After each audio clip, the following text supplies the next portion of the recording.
ನಮಸ್ಕಾರ, ನಾನು doctor Nagaraj S ಅಂಗಡಿ, ಆತ್ರೇಯ ಆಯುರ್ವೇದಾಲಯ, ದುರ್ಗಿಗುಡಿ, ಶಿವಮೊಗ್ಗ. ಆತ್ಮೀಯ ವೀಕ್ಷಕರೇ, ನಾನೀಗ ಇವರಿಗೆ ಮಾಡ್ತಕ್ಕಂತಹ ಚಿಕಿತ್ಸೆ ನಾಭಿ ಚಿಕಿತ್ಸೆ ಅಥವಾ ಆಡು ಭಾಷೆಯಲ್ಲಿ ನಮ್ಮ ಏನು ಗ್ರಾಮೀಣ ಪ್ರದೇಶದಲ್ಲಿ ಇದನ್ನು ಸಾಮಾನ್ಯವಾಗಿ ಬಟ್ಟಿ ಸರಿ ಮಾಡುವಂತಹ ಚಿಕಿತ್ಸೆ, ಬಟ್ಟಿ ತಿಕ್ಕುವುದು, ಬಟ್ಟಿಯ ಒಂದು ಚಿಕಿತ್ಸಾ ಕ್ರಮ ಅಂತ ಕರೀತಾರೆ. ಆಯುರ್ವೇದದಲ್ಲಿ ಇದನ್ನು ನಾಭಿ ಚಿಕಿತ್ಸೆ ಅಂತ ಕರಿತೀವಿ. ನಾಭಿಗೆ ನಮ್ಮ ಪ್ರಾಚೀನ ವಿಜ್ಞಾನಿ ವೈದ್ಯರುಗಳು ಬಹಳ ವಿಶೇಷವಾಗಿರ್ತಕ್ಕಂಥ ಸ್ಥಾನಮಾನವನ್ನು ಕೊಟ್ಟಿದ್ದಾರೆ. ನಿಮಗೆ ಗೊತ್ತಿರ್ಬೋದು, ತಾಯಿ ತನ್ನ ಗರ್ಭ ಧರಿಸಿದಾಗ ಆ ಮಗುವಿಗೆ ಸರಿಯಾದ ಆಹಾರದ ಸಮರ್ಪಣೆಯನ್ನು ಈ ನಾಭಿಯ ಮುಖಾಂತರ ಅಂಬಿಲಿಕಲ್ ಕಾರ್ಡನ್ನು ಕನೆಕ್ಟ್ ಮಾಡೋದರ ಜೊತೆಗೆ ಮಗುವಿನೊಂದಿಗೆ ನೇರವಾಗಿರ್ತಕ್ಕಂಥ ಆಹಾರದ ಸರಬರಾಜು ಪೋಷಕಾಂಶಗಳನ್ನು ನೀಡುತ್ತೆ. ಅಂತಹ ಒಂದು ಕೇಂದ್ರದ ಭಾಗ ಈ ನಾಭಿ. ಹಾಗಾಗಿ ಆಯುರ್ವೇದದಲ್ಲಿ ಇದಕ್ಕೆ ವಿಶೇಷ ಸ್ಥಾನಮಾನವನ್ನು ನೀಡಿದ್ದು ಬಹಳ ಗಮನಿಸಬೇಕಾಗಿರ್ತಕ್ಕಂಥ ವಿಚಾರ. ಏನಪ್ಪ ನೀಡಿದ್ದಾರೆ ಅಂತಂದರೆ, ಸುಮಾರು 72,000 ಸೂಕ್ಷ್ಮ ನಾಡಿಗಳು ಈ ನಾಭಿಯಿಂದ ನಮ್ಮ ದೇಹದ ವಿವಿಧ ಭಾಗಗಳ ಸಂಪರ್ಕವನ್ನು ಇಟ್ಕೊಂಡಿದ್ದಾವೆ.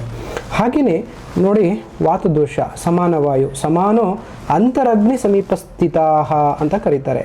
ಅಂದರೆ ಸಮಾನ ವಾಯು ಕೂಡ ಇದರ ಒಂದು ಜಾಗದಲ್ಲಿ ಇರುವಂಥದ್ದು. ತದನಂತರ ಈ ಕಫ ಮತ್ತು ಪಿತ್ತದೋಷಗಳು ಕೂಡ ಇಲ್ಲೇ ಇದೆ. ಈ ಕ್ಲೇದಕ ಕಫ ಅಂದರೆ ಅನ್ನಸಂಗಾದಚ್ಚ ಕ್ಲೇದನಾಥ್ ಕ್ಲೇದಕಃ ಅಂದರೆ ಈ ಎಲ್ಲ ನಾವು ಉಂಡಿರ್ತಕ್ಕಂಥ ಆಹಾರವನ್ನು ಸಮ್ಮಿಶ್ರಣಗೊಳಿಸಿ ಚೆಂದಾಗಿ ಪಚನ ಮಾಡುವಂತಹ ಜವಾಬ್ದಾರಿಯನ್ನು ಅದು ಹೊತ್ತಿದೆ.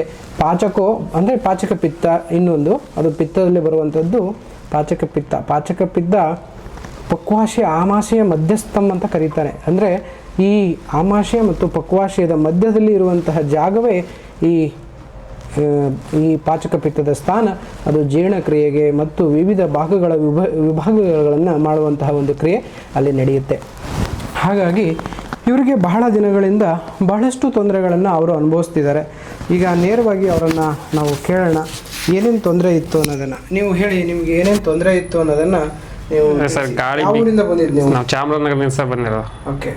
ಅದೇ ಸರ್, ಗಾಳಿ ಬೀಸ್ದಂಗೆ ಆಗ್ತಿತ್ತು, ಒಂಥರ ಹಿಡ್ಕೊಂಡಂಗೆ ಆಗ್ಬಿಡ್ತು, ಒಂಥರ ಗಾಳಿ ಸುಮ್ಮನೆ ಯಾವಾಗಲೂ ಫ್ಯಾನ್ಗೆ ಆಗಲ್ಲ, ಆ ರೀತಿ ಆಗ್ತಾಯಿದೆ ಸರ್. ಹಿಡ್ಕೊಂಡಂಗೆ ಓಡಾಡಂಗೆ ಅದು ಗಾಳಿ ಮೋಷನ್ ಹೋಗಕ್ಕೆ ಆಗ್ತಿಲ್ಲ, ಜೊತೆಗೆ ಎಲ್ಲ ಚುಚ್ಚಿದಂಗೆ ಆಗ್ತಿದೆ, ಜೀರ್ಣ ಆಗ್ತಿಲ್ಲ, ಹಸು ಆಗ್ತಿಲ್ಲ, ನಿಶಕ್ತಿ, ಶಕ್ತಿ ಕಡಿಮೆ. ಹೌದು ಸರ್, ಎಲ್ಲ ಕಡೆ ತೋರಿಸ್ಕೊಂಡಿದ್ರಿ? ಎಲ್ಲ ತೋರಿಸಿದೀನಿ ಸರ್, ಸರಿ ಆಗ್ಲಿಲ್ಲ, ಎಲ್ಲೋ ಆಗಿದೆ. ಬರೀ ಗ್ಯಾಸ್ಟ್ರೈಟಿಸ್ ಅಂತ ಹೇಳೋದು. ಗ್ಯಾಸ್ಟ್ರೈಟಿಸ್ ಅಂತ ಹೇಳಿದರೆ ಎಲ್ಲ ಮಾಡಿದ್ದಾರೆ ಸರ್. ನೋಡಿ, ಇವತ್ತಿನ ಆಧುನಿಕವಾಗಿರ್ತಕ್ಕಂಥ ಸ್ಥಿತಿಯಲ್ಲಿ ನಾವು ಈ ಥರ ಸಮಸ್ಯೆ ಬಂದರೆ ನೇರವಾಗಿ ನಾವು ಗ್ಯಾಸ್ಟ್ರಿಕ್ ಮಾಡೋಂಥದ್ದು ಅಥವಾ ಎಂಡೋಸ್ಕೋಪಿ ಮಾಡಿ ಅದರಲ್ಲಿ ಗ್ಯಾಸ್ಟ್ರಿಕ್ ಎರೋಜನ್ಸ್ ಅಂತ ಬಂದಿದೆ, ಅದನ್ನು ಅನುಕೂಲವಾಗಿ ಅದರ ಔಷಧಿ ಕೊಡ್ತಾರೆ. ಆದರೆ ಔಷಧಿಯಲ್ಲಿ ಇವರಿಗೆ ಯಾವುದೇ ಥರದ ವಿಶೇಷವಾಗಿ ಏನು ಬದಲಾವಣೆ ಕಾಣದೇ ಇರೋದ್ರಿಂದ ದೂರದ ಚಾಮರಾಜನಗರ ಸುಮಾರು ಒಂದು 300-350 ಕಿಲೋಮೀಟರ್ ಆಗ್ಬೋದೇನೋ ಅನ್ಕೊಂಡಿದ್ದೀನಿ.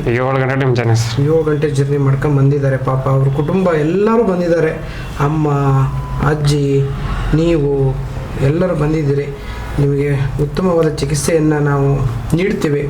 ಗುಣಪಡಿಸುವಲ್ಲಿ ನಮ್ಮ ಪ್ರಯತ್ನ ಖಂಡಿತ ನಿಮ್ಮೊಂದಿಗಿದೆ. ನಿಮಗೆ ಜೀರ್ಣಕ್ರಿಯೆ ಸರಿಯಾಗಿ, ಮೋಷನ್ನು ಕೂಡ, ವಾತಾನುಲೋಮನೂ ಕೂಡ ಚೆಂದಾಗಿ, ಮತ್ತೆ ಹಸುವಾಗಿ ದೇಹಕ್ಕೆ ಶಕ್ತಿ ಬಂದು ಮತ್ತೆ ಚೈತನ್ಯ ತುಂಬಿದ ದೇಹ ನಿಮ್ದು ಆಗಬೇಕು, ಆರೋಗ್ಯ ನಿಮಗೆ ಸಿಗಬೇಕು ಅನ್ನೋದು ನಮ್ಮ ಮೂಲ ಉದ್ದೇಶ. ಆ ರೀತಿಯಲ್ಲಿ ನಿಮಗೆ ಚಿಕಿತ್ಸೆಯನ್ನು ಮಾಡ್ತಾ ಇದ್ದೀನಿ. ಸೊ ನೋಡಿ, ಇದು ನಾಭಿ ಚಿಕಿತ್ಸೆ ಮುಗಿತಾ ಬಂದಿದೆ.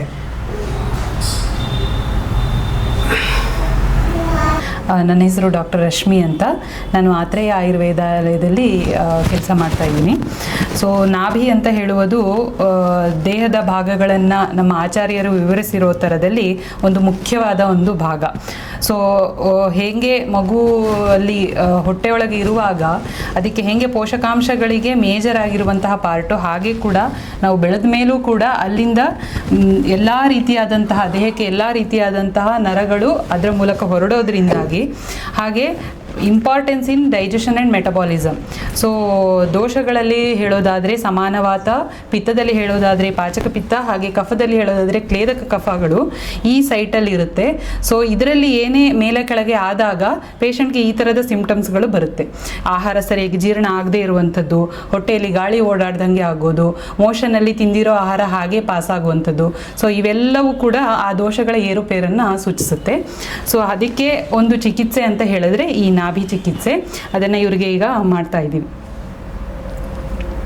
ಬಹಳಷ್ಟು ಜನರು ಇವತ್ತಿನ ಆಹಾರ ವಿಹಾರ ಮತ್ತು ಲೈಫ್ ಸ್ಟೈಲಿಗೆ ಬದಲಾಗಿರೋದ್ರಿಂದ ಬಹಳಷ್ಟು ಜನರಿಗೆ ಈ ಥರ ತೊಂದರೆ ಬರುತ್ತೆ. ಅವರೆಲ್ಲರೂ ಕೂಡ ಈ ಜೀರ್ಣಕ್ರಿಯೆ ಸಂಬಂಧಿಸಿದ ತೊಂದರೆಗಳನ್ನು ಸರಿಪಡಿಸ್ಕೊಳ್ಳೋದೇ ಗ್ಯಾಸ್ಟ್ರಿಕ್ಕಿಗೆ ಅಂದರೆ ಔಷಧಿಗಳನ್ನು ತೆಗೆದುಕೊಂಡು ಅವರ ಅಜೀರ್ಣತೆಯನ್ನು ಹಾಗೆ ಕಂಟಿನ್ಯೂ ಮಾಡಿಕೊಂಡು ರೋಗವನ್ನು ವೃದ್ಧಿ ಮಾಡ್ಕೊತಾರೆ. ಆಯುರ್ವೇದದಲ್ಲಿ ಹೇಳ್ತಾರೆ ಸರ್ವರೋಗ ಅಪಿ ಮಂದಾಗ್ನಿ ಸುತರ ಮುದರಾಣಿಚ ಅಂತ. ಅಂದರೆ ಸರ್ವರೋಗಕ್ಕೂ ಕಾರಣ ಗ್ಯಾಸ್ಟ್ರಿಕ್, ಸರ್ವರೋಗಕ್ಕೂ ಕಾರಣ ಮಂದಾಗ್ನಿ, ಸರ್ವರೋಗಕ್ಕೂ ಕಾರಣ ಕಾನ್ಸ್ಟಿಪೇಷನ್, ಮೋಷನ್ ಆಗದೆ ಇರ್ತಕ್ಕಂಥದ್ದು.